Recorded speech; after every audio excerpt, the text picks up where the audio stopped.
Vamos a ver.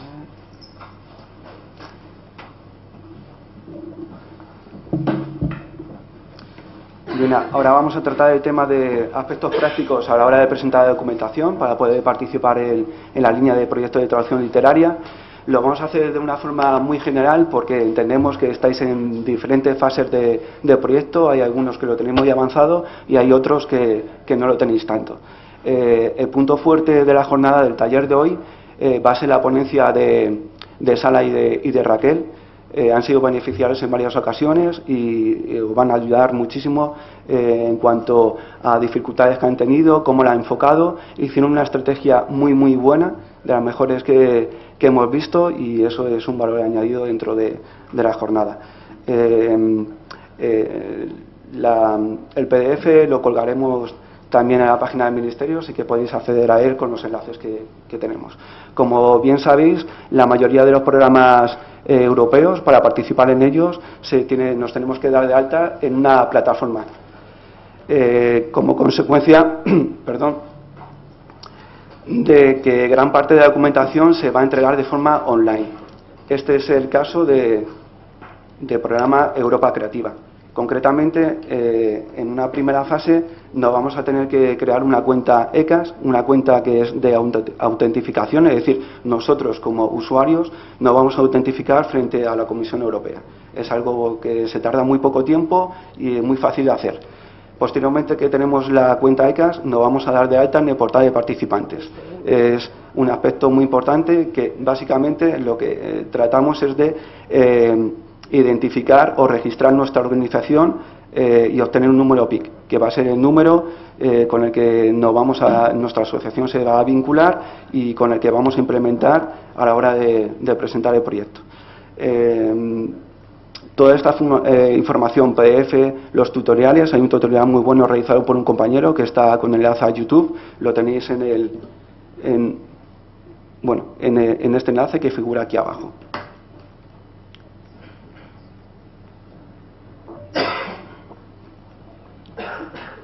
Esta cuestión, esta cuestión nos la va a recordar en la propia línea de ayudas.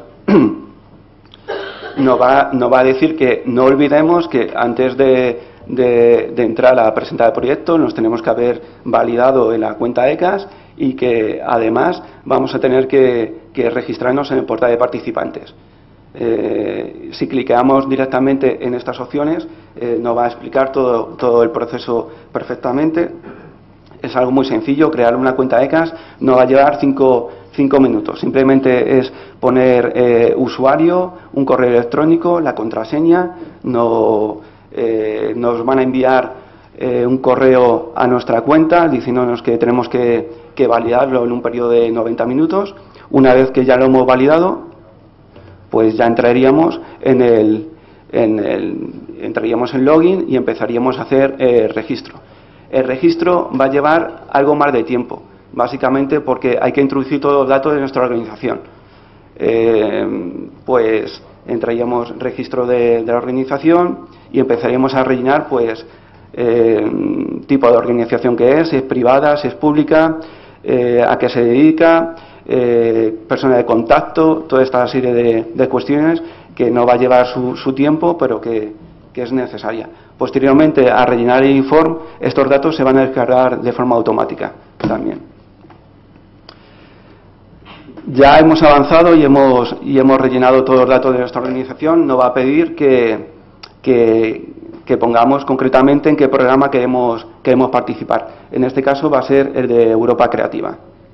Una vez que lo hemos seleccionado, vamos a tener ya el número PIC, el número de identificación de nuestra organización. Como os comento, todos los tutoriales los tenéis en el enlace anteriormente mencionado. Una vez que ya tenemos el número PIC, vale el del año pasado, ¿no? El número PIC es para siempre, es decir, una vez que se ha obtenido dicho número, vale no solo para este programa, sino también para el resto de programas de la agencia.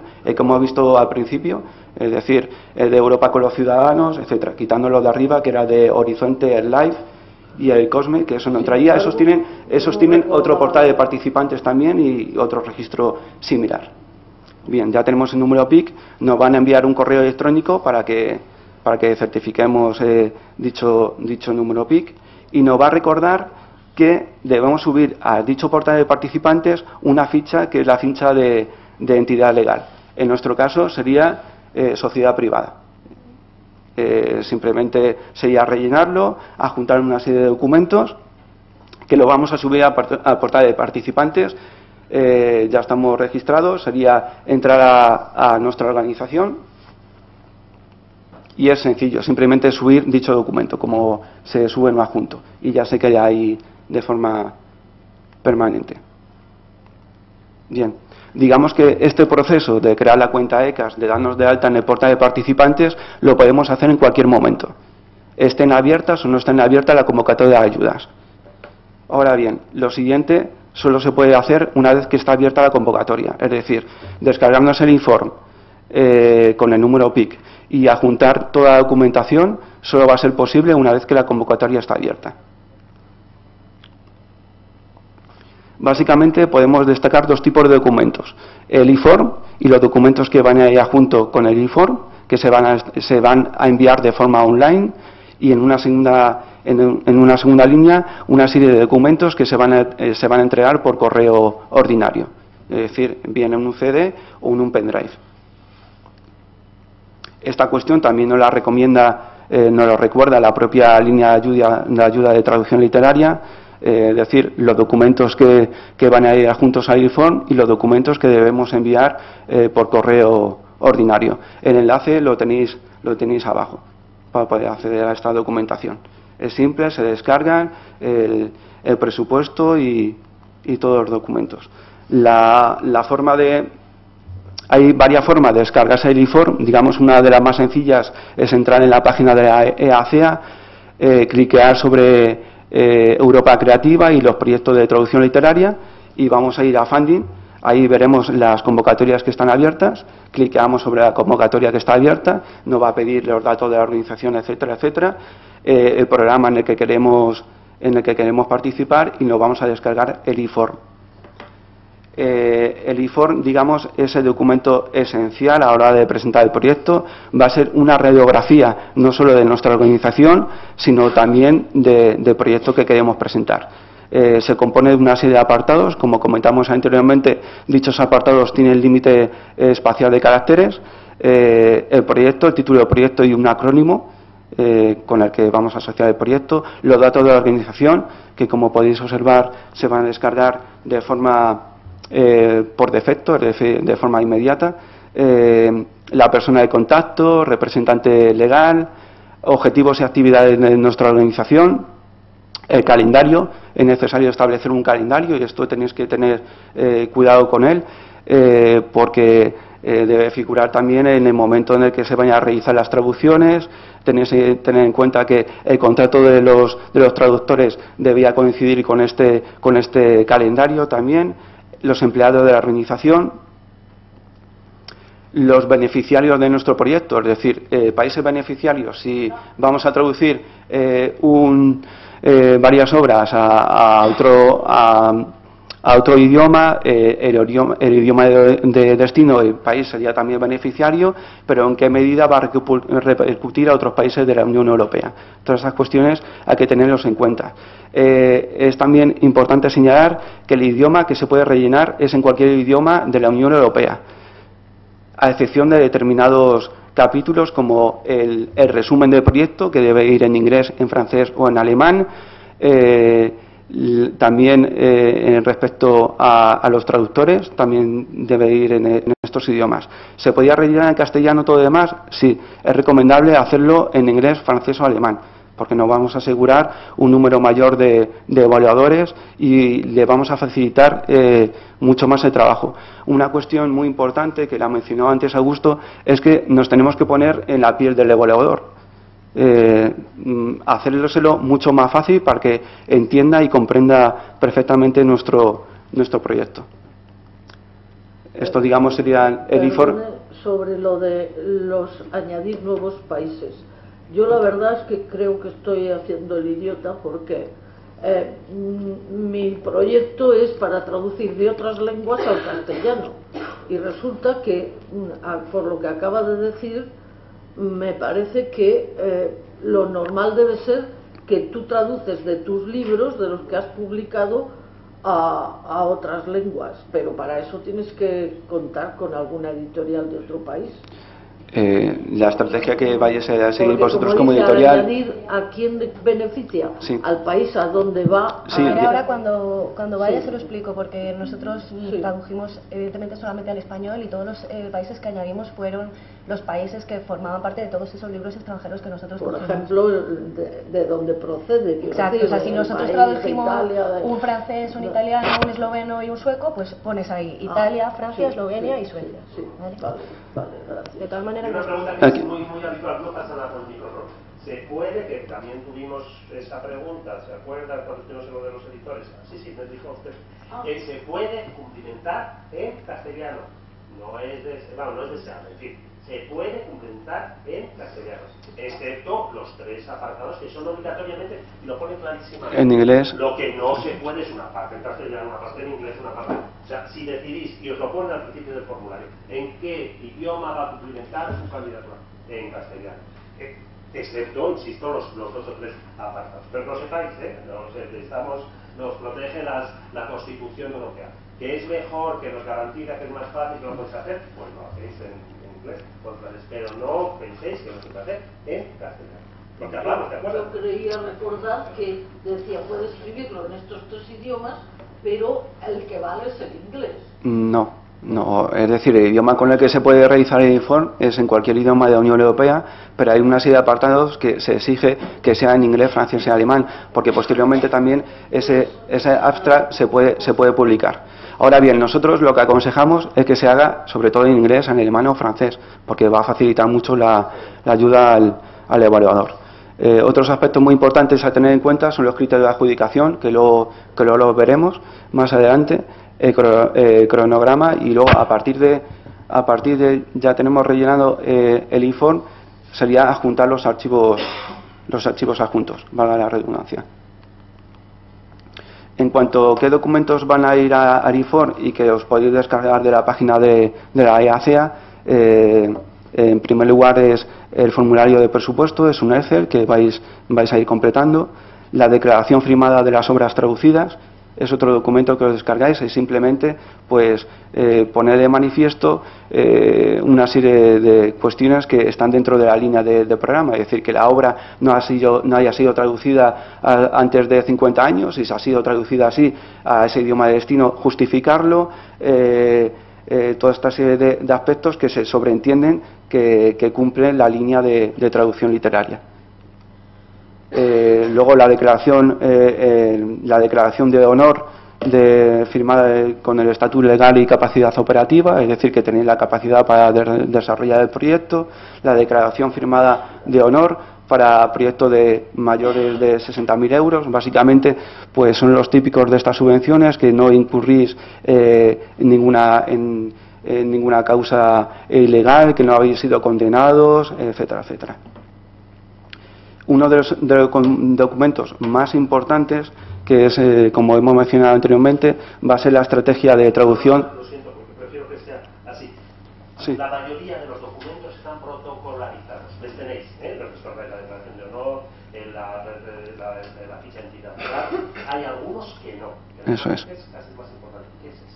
La Este estrategia, no tiene un documento protocolarizado, es decir, tú lo rellenas y haces tu propia declaración. Sin embargo, te dicen los aspectos que tenéis que tener en cuenta, pero no va a haber... no hay un modelo. Es decir, ¿dónde está esa? Eso es. No existe, ¿vale? Eso pero es. que sepáis que os orientan de qué tenéis que recoger en ese documento, que es realmente más importante. Es lo mismo con los proyectos de cooperación. El famoso de 30.000 a 40.000 caracteres es donde tú pones toda tu, digamos, carne del asador. Ese documento es un Word o lo que sea, pero no tienes un modelo que puedas descargar como todos los que acabamos. Este es el aspecto más importante, digamos que, o de los más importantes, digamos que no se trata simplemente de traducir una serie de obras, sino que el objetivo es mucho más profundo, es en qué medida nuestro proyecto va a beneficiar culturalmente, literariamente a la Unión Europea. Y esto ellas lo hicieron muy bien. Sí, perdona.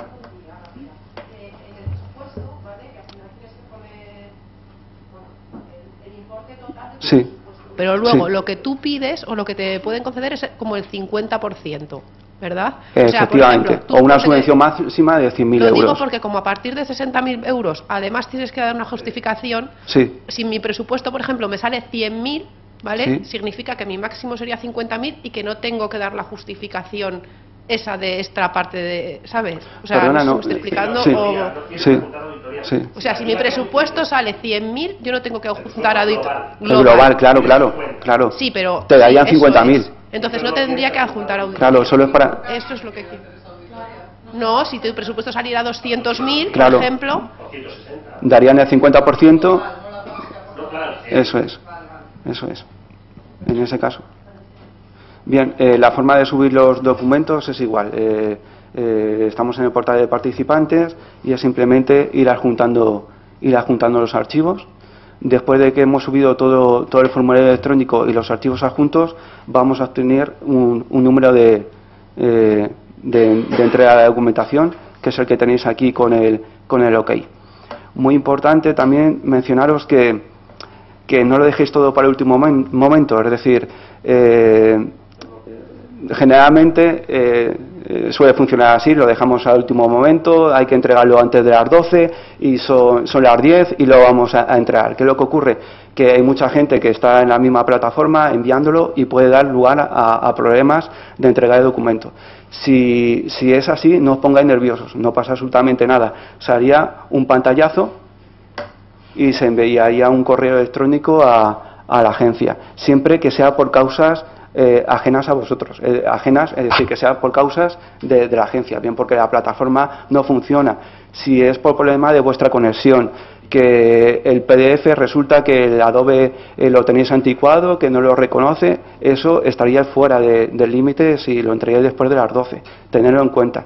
Por lo tanto, es muy importante hacerlo de forma anterior. La plataforma se colapsa, Eso es. Hasta las 12 ha ocurrido y con los nervios que eso conlleva, así todos dicen hacer un pantallazo, ha sido culpa del bloqueo y ellos lo tienen en cuenta. Pero por razones de sentido común no los veréis hasta el día, no sé qué día de la semana es, además lo que intentarlo. Eso es, el día 4 sería cuando finalizaría, obtendríamos el número de aplicación, que va a ser bastante importante porque luego ya lo veremos. Luego, en segundo lugar, estarían los documentos que vamos a tener que enviar por correo ordinario, bien en un CD-ROM o en un pendrive. Básicamente, los documentos son los siguientes. Es la cover letter, una carta de presentación, es decir, es la presentación de nuestro proyecto. Sí, no te preocupes. Que no. Todas las excepcionalidades que tenga vuestro proyecto y que no podáis recoger en todos esos documentos protocolarizados, las tenéis aquí. Por ejemplo, que el libro no existe, que es una fotocopia, que es un inclinable. Todas las especificidades los tenéis como te permite también cierta flexibilidad porque es una carta que no tiene un modelo, o cuatro, 3 currículos de traductores N2, todas esas las recogéis en la carta de presentación. No hay un modelo para la carta de presentación y aparte de presentar nuestro proyecto es, como dice Augusto, señalar algunos aspectos que creemos convenientes. Por ejemplo, vamos a realizar una traducción al galés, pues se pondría aquí, porque al galés. O bien resulta, bueno, como hemos visto anteriormente en el calendario, el proyecto debe comenzar entre septiembre y diciembre. ¿Qué es lo que ocurre? Necesitamos urgentemente empezarlo antes de septiembre, porque nuestra política para traducción, dentro de nuestra estrategia, debe ser así. Sería justificarlo. Aquí tendrías que poner que lo queréis empezar antes de septiembre y hay que justificarlo. Ningún proyecto puede empezar antes de la fecha de envío de la documentación. Es decir, antes del día 4 a las 12, ningún proyecto puede empezar. ¿Puede empezar posteriormente? Sí. Antes de acuerdo pueden haber empezado también. Pero esto lo tenéis que poner en la cover letter, si necesitáis empezarlo con antelación. Debéis entregar una copia electrónica de los libros traducidos. Si no, sí. ¿Qué significa que no puede empezar? ¿A qué se considera que ha empezado el proyecto? ¿A que el libro esté publicado? ¿A que...? Es decir, el libro debe estar publicado previamente. Lo que vais a hacer es la traducción. La traducción o bien todo lo que habéis puesto en la estrategia, que es donde cuando va a comenzar el proyecto, tiene que comenzar desde septiembre a diciembre. es la fecha de comienzo. La traducción, tú puedes haber dicho tácitamente. Claro. Claro. Porque curiosamente... Lo que puedes es publicar ahí, o sea, hacer las acciones, pero puedes ir haciendo traducciones... Y esto tenemos también de hecho, sí. Perdona, nuestro anecdotario. En el periodo anterior, del nuevo anterior, el único formulario que no era online era el de traducción, era manica, ¿de acuerdo? Entonces, con universidad como tú, ellos ponían, decía, el periodo de traducción no puede empezar antes del 1 de febrero, y ellos lo ponían antes, con lo cual directamente fuera. Y yo recuerdo en un caso que no sé si de 9 proyectos españoles, 7 fueron desechados, inelegibles, no pasa nada, porque habían honestamente puesto que su traductor había empezado a traducir antes, que bueno, en el periodo actual es que te deja, tú pones el periodo de inicio antes de lo que es la fecha y no te va a dejar. Entonces, que tú ya has llegado a un acuerdo tácito, insisto, con tu traductor y está traduciendo, pero tú pones que no empieza antes de la fecha. Por eso es importante el cronograma que mencionamos anteriormente. Solo ten cuidado en la fecha de contrato de traducción. Tú, si el libro tiene 15.000 páginas y quiere empezar 4 meses antes, que empiece, pero que también sea realista. Porque a nosotros nos pasa, tenemos libros muy largos, nadie se cree que puedes traducir ese libro en 2 meses. Entonces, colócate los cortitos primero, los largos después o tal. Y otra cosa quería decir, con lo de la justificación, por ejemplo, imagínate, es la efeméride del nacimiento de no sé quién. Pues a lo mejor sí que tiene sentido que ese proyecto, en vez del 4 de octubre, empiece el 4 de agosto. Entonces, tiene que esa justificación es un poco que tenga sentido, no porque es que me viene mejor a mí, ¿no? Pero le puedes buscar la vuelta inteligentemente, perdón. Sí, no, exactamente, pero tú no preguntas más. No, yo preguntaba, pues o sea, que si luego, posteriormente, cuando te piden los contratos. Te piden los contratos. Sí. Si te los piden, pues lo tienes que maquillar. O sea, quiero decir, si yo tengo un trabajo trabajando, aunque el libro vaya a salir en mayo del año que viene, eso. tengo que poner que su contrato empieza como pronto. Sí, y lo negaré ante cualquier tribunal, pero yo he hecho contratos y es más, nosotros somos una editorial originalmente mexicana, entonces muchos de nuestros contratos de edición y traducción llevan la dirección de México. Nosotros preguntamos a la comisión y nos dijeron que no, y he vuelto a pedir a todos los editores que me mandaran los contratos con la dirección de nuestra oficina en España, y ahora ya lo hacemos siempre así. Entonces, de todas formas, yo creo que es importante trabajar con la suficiente previsión editorial cuando construyes tu plan para saber qué libros son potenciales de entrar en esta ayuda. A lo mejor el primer año no, pero después vas cogiendo un poquillo de carrerilla. Entonces, tenlo un poco ya en cuenta para el futuro. No más que nada porque no es nada malo, pero algunas personas piensan que estás haciendo chanchullos y entonces se ponen nerviosas. Pero bueno, si tienes confianza con tu traductor, yo lo he hecho y no pasa nada. De hecho, se recomienda que los contratos tienen que estar negociados antes, con antelación, porque una vez que se firme el acuerdo, vais a tener solo un plazo de 2 meses para poder presentar el contrato. Por eso es muy importante también tener en cuenta el cronograma, cuándo se va a firmar ese contrato, cuándo va a empezar a traducir, etcétera. Sí. ¿El plazo de publicación son los 2 años? El plazo de publicación, sí, serían los 2 años. Luego, sí.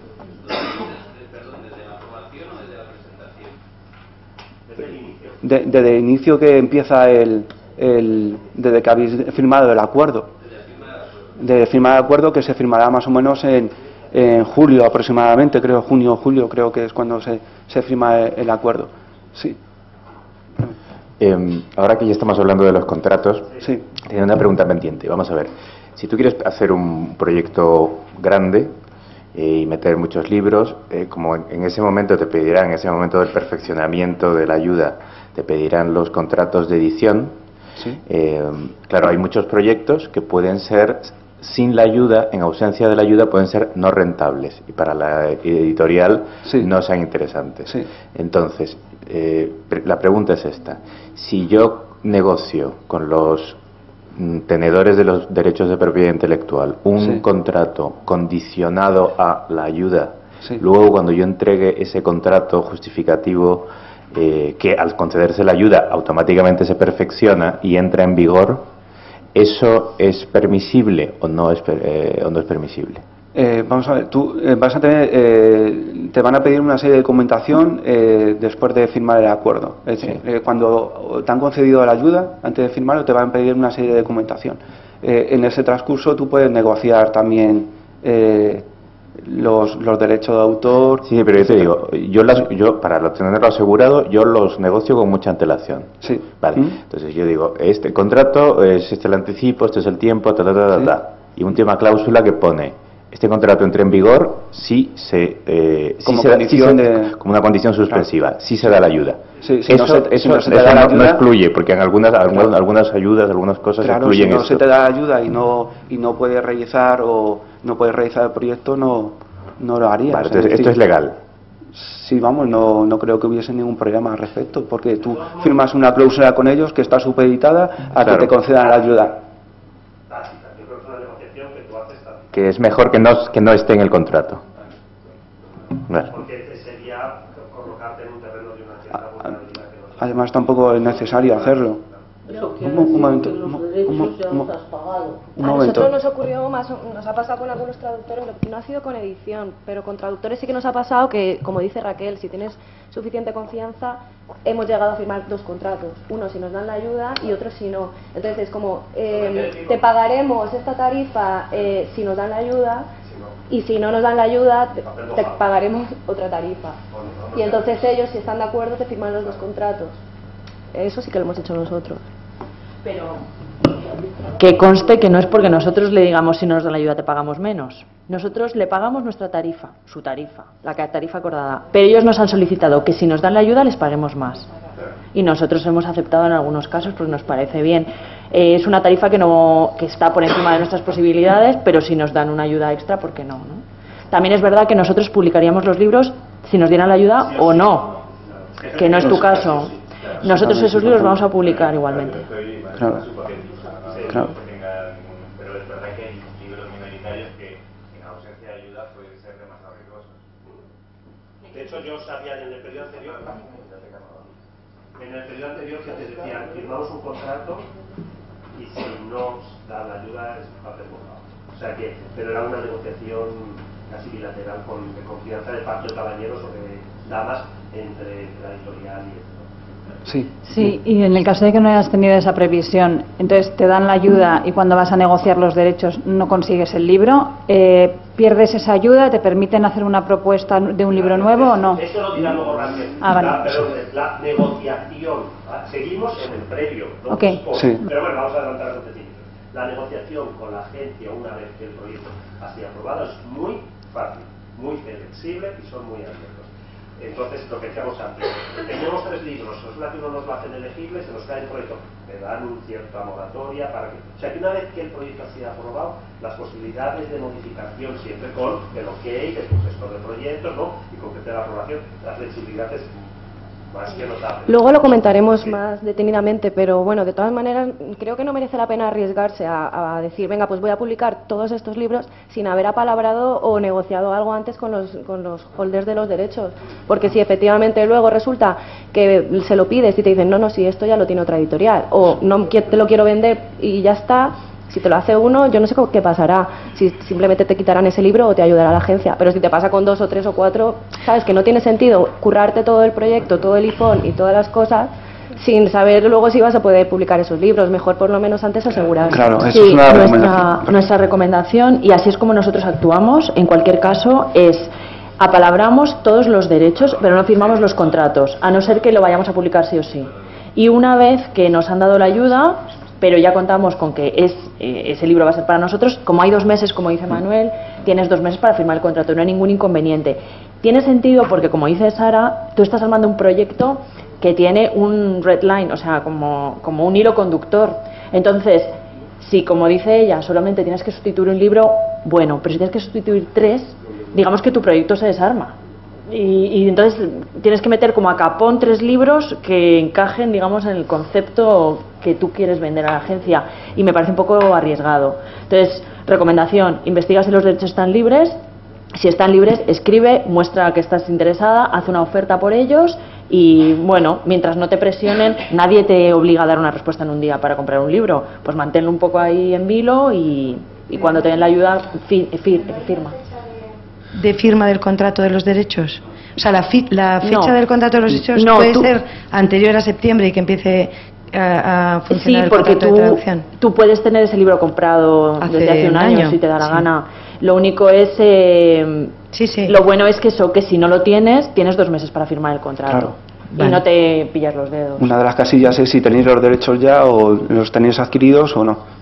Y posteriormente, si no los tenéis adquiridos, pues ya lo ponéis dentro del cronograma.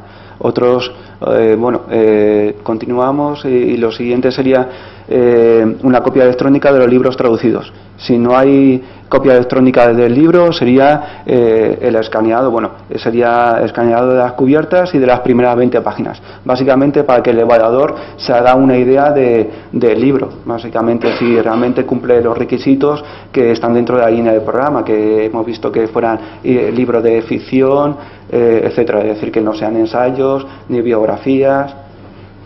Los estatutos de la organización escaneados. Sí. En el texto en inglés pone 20 páginas primeras y 20 páginas últimas, cosa que aquí pone solo las primeras. Sí, solo las primeras. El texto en inglés de la convocatoria. Sí. Vale, eso también había que revisarlo porque posiblemente sea el mismo ejemplo de anteriormente, que con la confusión de los criterios. Claro, que es para que veas el ISBN. Sí, efectivamente. Y además dice la contracubierta, no solo la cover back y front back, cover. Eso es. Los estatutos de la organización, como sabéis, tenéis que tener al menos 2 años como entidad legal, por eso la forma de justificarlo es mediante los estatutos. El presupuesto anteriormente se adjuntaba en el informe directamente, ahora se tiene que escanear y firmar. Todo, los hemos puesto en rojo porque ocurre en muchas ocasiones que con el lío y con las prisas nos olvidamos de firmar el formulario, el presupuesto. Tener mucho cuidado con estas cosas porque es un criterio de no elegibilidad y os podían echar para atrás el proyecto si no está debidamente firmado. Copia de los últimos proyectos desarrollados en los 2 últimos años para subvenciones mayores de 60.000 euros. La ficha de identificación financiera, el formulario de capacidad para mayores de 60.000 también. Estos documentos están también en la dirección que tenéis abajo y simplemente es descargarlos, completarlos. Hay algunos que van a requerir también otra serie de documentos que tendréis que solicitar en el banco. Bien, la forma de enviarlo es por correo postal. Tenéis como fecha límite la misma fecha que la entrega del formulario online. Mientras que el formulario online es a las 12 de mediodía, la hora en Bruselas, que es la misma franja que aquí, tenéis durante todo el día para enviaros a correos, porque lo que va a certificar es el sello de ese día.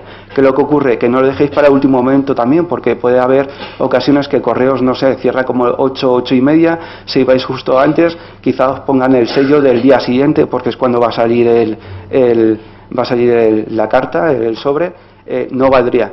Estáis fuera de plazo. Ni DHL ni sí. ¿Sabes? Porque el correo es con el sello, aunque sí, viene, eso es. Pues el sello es el 2, es el 2. Mientras que los DHL y todo el correo ese no pone el sello cuando llega, entonces sería un riesgo que no podemos poner. El correo ordinario es suficiente. Y luego hay cuestiones de sentido común, como que en el CD-ROM o en el pendrive pues pongáis vuestro proyecto, y también se aconseja ponerle submission number, ese número que va a ir reflejado en el informe y que habéis obtenido, ponerlo en el pendrive, aunque sea simplemente con un papel por fuera. Cuando mandáis online el proyecto, recibís una acuse de recibo con un número. Ese número a partir de ese momento es vuestro carnet de identidad. Ya no os llamáis ni editorial Bercimue ni eso es. Ese número. Ese número lo tenéis que poner en la oficina correspondiente. La carta oficial, la que hemos dicho que es una carta que no tiene número, ponéis en mi registro telemático, ese es mi número de referencia. Y, si es posible, lo ponéis también en un pequeño adhesivo en el pendrive con la galleta del DVD para que os reconozcan. Y a partir de ahí se van a elegir a vosotros con ese número de registro. Ya no sois, digamos, no tenéis un nombre más que es ese carnet de identidad. Y luego tener en cuenta que son proyectos, la selección luego es por concurrencia competitiva. Esto refleja más o menos, refleja los resultados de 2014, que ha tenido 3,6 millones de euros. se presentaron 238 proyectos y se han seleccionado 24, es decir, 64, perdón, un rango del 27%. España no está mal porque, como veréis, tenéis el 31,82%, pero es aquí donde la estrategia de traducción es algo fundamental, es decir, tenéis que justificar todo perfectamente. Lo que hablamos es un proyecto que esté bien armado, que sea coherente, y muchas veces Augusto señala esta cuestión, que sea oportunidad y no oportunismo. Como decía Raquel, ellos van a publicar sus libros sí o sí. O sea, esto es como, digamos, un valor añadido, lo que venga, bien viene. Por lo tanto, lo van a orientar mucho mejor que si lo vemos como oportunismo, es decir, vamos a ver, voy a seleccionar 3 obras y a ver si cae. El evaluador lo va a ver que realmente no es un proyecto bien armado, que no aporta nada a la estrategia europea. Por eso os comentamos que os echéis un vistazo a Europa 2020. No pone evidentemente nada de literatura ni de este tipo, pero sí que vais a tener una noción más o menos aproximada de por dónde va Europa. ¿Qué es lo que pretende con todo esto? Es Unión Europea, compartir la cultura, es decir, somos diferentes pero tenemos rasgos comunes. Por eso es lo que se busca a la hora de traducir un libro a un determinado idioma. ¿Qué aporta ese libro? ¿Tiene que ver con la estrategia de migración o qué valores se identifican con respecto a otros países como Estados Unidos? Digamos que eso es lo que finalmente se va buscando. Por eso es muy interesante que echéis un vistazo a la Estrategia 2020 y, por supuesto, a las líneas de Europa Creativa, que si no tendría ningún sentido el proyecto. Los criterios de selección, como hemos visto, irían dentro del IFOR, es decir, en el IFOR tenemos que justificar que nuestra organización tiene las competencias y cualidades necesarias. Hay que orientarlo bien para que el evaluador sea consciente de ello. La capacidad financiera también de que tenemos recursos para poder desarrollarlo, y como antes comentábamos, hay una serie de criterios de adjudicación. Estos han cambiado con respecto a la anterior línea, no con respecto a la anterior línea, sino con respecto a la anterior convocatoria. Veréis que tenéis 30 puntos por relevancia, es decir, en qué medida mi proyecto va a aportar o cumple los objetivos del programa, qué aporta, por qué es necesario, cuál va a ser la estrategia de la editorial, cómo de relevante es esa estrategia a nivel de distribución, de promoción, etcétera. La calidad y contenido de las actividades va a tener 25 puntos, es decir, calidad del equipo, calidad del traductor, el currículum. Como antes comentaba Augusto, el papel de traductor es esencial. Por eso se pide el currículum, por eso se está solicitando que el currículum de traductor vaya en inglés, en alemán o francés, porque eso lo va a leer el evaluador sí o sí. Y se intenta incentivar todas estas cuestiones. Promoción y comunicación de las obras, cuál va a ser la estrategia que vamos a seguir, cómo se va a evaluar, qué canales vamos a utilizar para ellos, si vamos a utilizar las estrategias uso de tecnologías digitales o no las vamos a utilizar. Como veréis en el informe hay diferentes, luego ya os aconsejaremos algunas cuestiones, hay diferentes elementos para cliquear. Todo lo que se cliquee, todo lo que se ponga ahí, tiene que ir perfectamente justificado. Es decir, no pongáis algo que simplemente sea por quedar bien, porque el evaluador se va a dar cuenta de que no tiene sentido y que cae por su propio peso. Por lo tanto, todo lo que se ponga perfectamente justificado. Un elemento que anteriormente se tenía muy en cuenta, pero que ahora ha cambiado en la medida que se va a dar una serie de puntos automáticos, es con respecto a los premios de literatura de la Unión Europea. Como anteriormente comentábamos, se va a dar una serie de puntos automáticos si traducimos las obras que han sido ganadoras de esos premios. Estamos hablando de la obra concreta, del libro, por así decirlo, no de la obra del autor. Por lo tanto, sí que ahí se acota también mucho el espacio. Es cierto que esto ha suscitado bastante controversia, porque digamos que el límite de corte está en 80 y algún puntos, creo recordar, no estoy muy seguro, y muchos se quejaban de, claro, alguien que vaya a traducir pues 6 obras de premios premios ganadores, pues los demás no tienen nada que hacer, ya le dan directamente 20 puntos. La justificación es que ya anteriormente el corte ha sido elevado y realmente las editoriales y editores, si no está dentro de su estrategia, no van a traducir estos libros. Es decir, si se traduce es porque hay un sentido que está dentro de la estrategia y la editorial está interesada por traducirlo, no para que le vayan a dar la ayuda. Digamos que eso es la justificación que nos dice la agencia. Luego algunos aspectos, algunos consejos, pues ajustaros al límite de caracteres, pero no lo tengáis es decir, hay que ajustarse, pero como decía antes Raquel, no tengáis que es mucho más sencillo, y el evaluador a la hora de realizar la evaluación va a tener una mentalidad un poco más abierta, así que hay que ajustarse, pero que no estéis ahí con como tú señalabas, de qué poco espacio tengo, no me van a ver el proyecto y no me lo van a evaluar de forma adecuada. Digamos que si el proyecto es coherente, todo cae por su propio peso. Si está bien armado, el evaluador se va a dar cuenta. Da igual que tengáis 1.500 caracteres o 2.000 para poner el currículum del traductor y que no tengáis espacio suficiente. Al final todo va a tener sentido. Así que no os preocupéis demasiado por este asunto. En cuanto a las casillas que comentábamos, pues no lo cliquéis por cliquear. Es decir, si una de las estrategias muy importantes es la de audiencias. Crear nuevas audiencias. Si vosotros no lo vais a orientar en ese sentido, no cliquéis la casilla. Es muy importante que sí lo orientéis, la creación de nuevas audiencias, porque se detecta dentro de las líneas estratégicas es que digamos que hay una escasa participación dentro de la cultura, ha bajado en los últimos años y se intenta incentivar eso, sobre todo generar nuevas audiencias, gente que anteriormente no leía estos libros, cómo vamos a acceder a ellos, por qué canales. Estos aspectos son muy importantes, pero si no lo vais a tener en consideración, no lo mencionéis. Igual que hay otros temas, como es en qué medida va a beneficiar esta traducción para cuestiones de género, para cuestiones de emigración. Eso es una aportación nueva, que anteriormente simplemente había 2 o 3 casillas y ahora la han ampliado. Si no lo vais a hacer, no lo cliquéis, no lo seleccionéis. Ahora bien, si lo seleccionáis, tiene que estar perfectamente justificado, y si lo justificáis es un valor añadido bastante importante.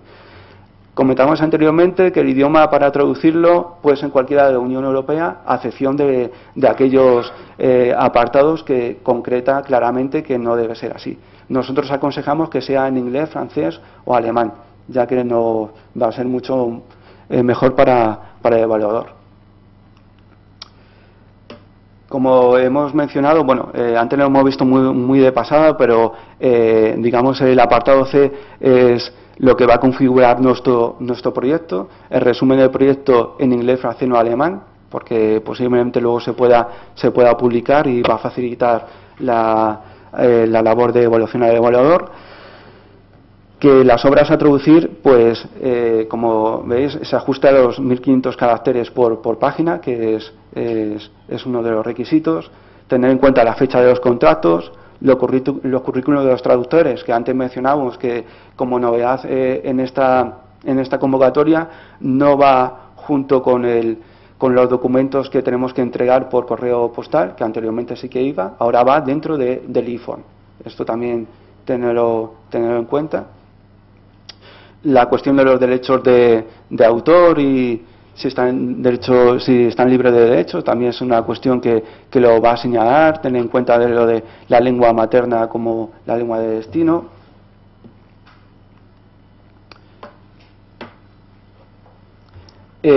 Si, como antes comentaba Raquel, si finalmente seleccionan nuestro proyecto, la EACA no va a exigir una serie de documentación posterior.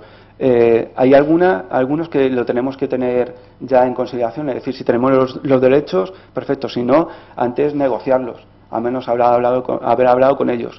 Los contratos de los traductores, igual, ya deben estar gestionados porque vamos a tener un plazo solo de 2 meses para poder justificarlo.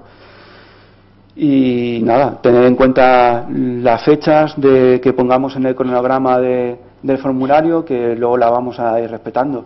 Si la agencia os pide documentación, es una señal bastante buena. Es decir, que vuestro proyecto ha gustado, que tiene algunas dudas concretas y que, como antes comentaba Raquel, que os solicita más información. Si que se os solicita información, tampoco no os preocupéis porque es algo bastante positivo. Y básicamente, a grandes rasgos, sería esto. Ha sido una introducción de carácter general. Si tenéis alguna cuestión cualquiera, o bien a lo largo de la jornada de hoy, o bien, como ya sabéis, nos enviáis un correo electrónico o nos llamáis por teléfono y tan pronto como nos sea posible os intentaremos resolverla. Si no la sabemos, porque muchas veces no sabemos las respuestas, nos ponemos en contacto con Bruselas para que nos intenten solucionar lo antes posible.